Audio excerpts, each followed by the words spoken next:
Assalamualaikum, hai semuanya, kita bertemu lagi macam biasa di video reaction saya kali ini guys, oke? Semoga semuanya sehat selalu. Nah, kali ini saya mau tengok video pembahasan tentang ini ya, seberapa ekstrim jalur pendakian Gunung Rinjani. Jadi baru-baru ini kan juga kita dengar beritanya gitu, di mana pendaki asal Brazil, yaitu Juliana Marins yang terjatuh gitu ya, sangat dalam juga gitu jatuhnya gitu ya. Dan baru-baru ini pun ada juga gitu pendaki Malaysia pun tergelincir lah gitu ya, tergelincir di Gunung Rinjani juga ini, tapi sudah pun sudah pun dievakuasi, sudah pun diselamatkan. Terima kasih tim SAR. Memang kena ekstra hati-hati guys bila mendaki ataupun inilah kan naik di gunung yang memang ekstrim gitu ya, dia punya trekkingnya, jalannya gitu ya. So jangan lama-lama lagi, mari sama tengok video ini, let's go.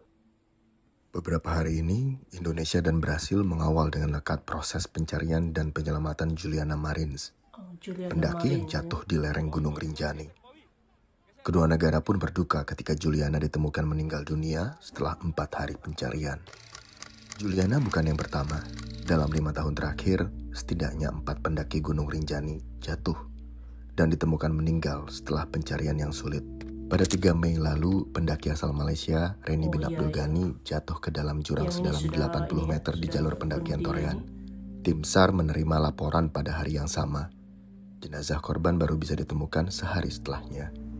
Tahun lalu, pendaki asal Jakarta, Kaifat Raffi Mubarok, dinyatakan hilang pada 29 September. Setelah jatuh ke jurang sedalam 300 meter di kawasan Gunung Rinjani. Tim SAR menemukan korban setelah beberapa hari pencarian. Pada 19 Agustus 2022, pendaki asal Portugal, Boas Baranam, jatuh ke jurang sedalam 150 meter.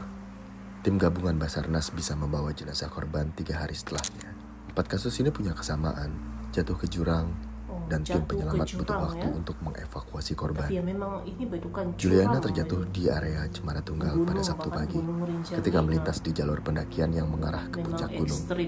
Area itu memiliki kontur tebing curam dengan kedalaman ratusan meter yang sulit dijangkau. Yos Kusuma, pendaki yang sudah beberapa kali naik Rinjani, berkata trek pendakian ini termasuk sulit dilewati. Untuk bisa berdiri dan jalan dengan stabil di jalur ke puncak Rinjani itu sangat menantang gitu, karena treknya sangat miring, tanjakannya nggak stabil, dia pasir gitu. Di beberapa area memang cukup luas gitu, jadi nggak sampai yang harus ngantri atau orang berpapasan gitu. Cuma di beberapa titik itu memang narrow, jalurnya sempit gitu, yang memang butuh konsentrasi, butuh fokus, kakinya stabil, apalagi kalau misalnya waktu perjalanan ke atas di mana kondisinya masih gelap. Selain topografi yang ekstrim, ketika ada pendaki yang jatuh, faktor cuaca juga menjadi kendala terbesar dalam proses evakuasi. Menurut pengelola Taman Nasional Rinjani, Rinjani ini merupakan lokasi yang ekstrim. Topografi yang ekstrim dan cuaca di sini sangat berubah setiap saat. Ini yang menghambat tim evakuasi tidak maksimal. Tapi tentu kecelakaan menjadi fatal bukan karena faktor alam semata. Ang Asep Sherpa, pendaki berpengalaman serta anggota Wanadri, berpendapat Rinjani perlu alat-alat yang lengkap dan tersedia di titik-titik rawan sehingga insiden tidak sampai merenggut nyawa seseorang. Yang terpenting, peralatan itu harus bisa menembus medan serta cuaca apapun. Asep mencontohkan Gunung Kinabalu di Malaysia. Di setiap pos terdapat alat keselamatan yang bisa digunakan oleh para pendaki jika dalam keadaan bahaya. Yos yang beberapa waktu lalu sempat mendaki Gunung Kinabalu juga menyebut Kinabalu lebih informatif jika dibandingkan dengan Gunung Rinjani. Banyak pelang penanda jalan memberi informasi jelas perkiraan jarak menuju tempat peristirahatan berikutnya. Sebenarnya informasi yang yang lebih banyak ini di setiap berapa ratus meter itu cukup penting sih untuk safety gitu, terutama untuk gue yang pengen tahu nih seberapa jauh lagi sih gue akan bisa istirahat, harus manage air, manage tenaga, pace jalan, dan lain-lain. Seperti Kinabalu, Rinjani juga memiliki fasilitas penunjang pengamanan di beberapa jalur. Namun, kata Ios, yang ada di Rinjani terlihat kurang terawat. Di Rinjani, terutama di area turun ke Danau Segara Anak, itu memang ada tangga untuk membantu, tangga besi atau misalnya handrail untuk pegangan, untuk ngejagain kita supaya nggak oleng ke kiri gitu, misalnya ke jurang gitu, pas lagi turun ke cuma di beberapa titik itu memang kelihatan nggak terawat. Menurut Asosiasi Pemandu Gunung Indonesia, APGI, pengamanan jalur-jalur di titik ekstrim perlu dilakukan di Gunung Rinjani.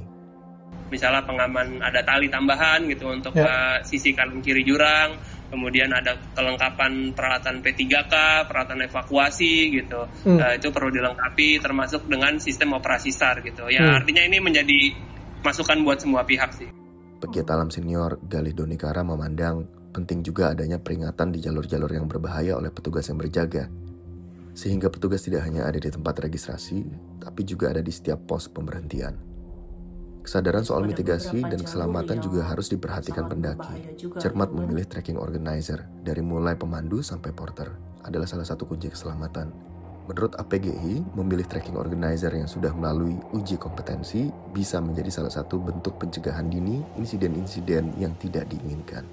Selama 6 bulan terakhir, Taman Nasional Gunung Rinjani telah memberikan sanksi kepada 14 trekking organizer yang melanggar aturan-aturan yang telah ditetapkan.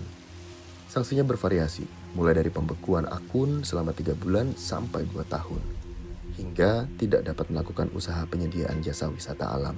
Menurut aturan, satu pemandu bisa mendampingi maksimal 6 orang pendaki. Tapi para pemandu bilang 6 pendaki sebaiknya didampingi 2 pemandu. Seorang pemilik trekking organizer bilang semakin banyak pendaki dalam satu kelompok, semakin tinggi pula risiko keselamatan mereka. Karena dalam satu grup, ritme jalan masing-masing pendaki bisa berbeda. Yang terpenting adalah kesiapan diri sebagai pendaki. Karena yang mereka lihat dari media sosial keindahannya saja, tanpa mencari tahu persiapannya. Dan sekarang orang mendaki asal punya duit, cuma tenteng air minum bisa mendaki. Hal itu membuat banyak celaka. Gunung Rinjani tak dipungkiri adalah primadona pariwisata yang punya potensi besar untuk Indonesia. Tapi tanpa sosialisasi susahnya jalur pendakian, sistem mitigasi, dan reaksi kedaruratan yang mumpuni, bukan tidak mungkin kecelakaan fatal kembali terjadi. Apalagi setelah peristiwa meninggalnya Juliana Marins, Kementerian Pariwisata menargetkan 0 kecelakaan di seluruh destinasi wisata di Indonesia. Oke guys, lihat ya videonya ini. Jadi ya begitulah, memang sangat ekstrim gitu ya. Ada beberapa jalurnya itu sangat berbahaya, memerlukan fokus, ketenangan lah gitu kan ketika mendaki Gunung Rinjani. Sebab memang se-ekstrim itu, dan dia kan memang curam, berpasir, ada bebatuan juga gitu ya, dan juga cuacanya. Jadi ya buatlah persiapan sebaik mungkin gitu kan, apalagi untuk menaiki ataupun mendaki gunung-gunung yang ekstrim ini. Persiapan harus 100% gitu ya. Dan juga ya sekurang-kurangnya karena ada 2 gitu kan tadi katanya itu, ya sekurang-kurang kalau ada pendaki yang penat ya 1 orang boleh stay, 1 orang boleh teruskan sama pendaki yang lain gitu. Jadi ya memang kena ada persiapan yang sangat-sangat rapi gitu ya ketika mendaki ini. Tidak kira lah mendaki bukit kah, mendaki gunung kah, kena buat persiapan yang sangat baik gitu ya. So, terima kasih banyak sebab kamu sudah menonton video ini. Jangan lupa untuk subscribe, like, komen, dan juga share ya. Kita bertemu lagi di video reaction saya yang seterusnya. Assalamualaikum.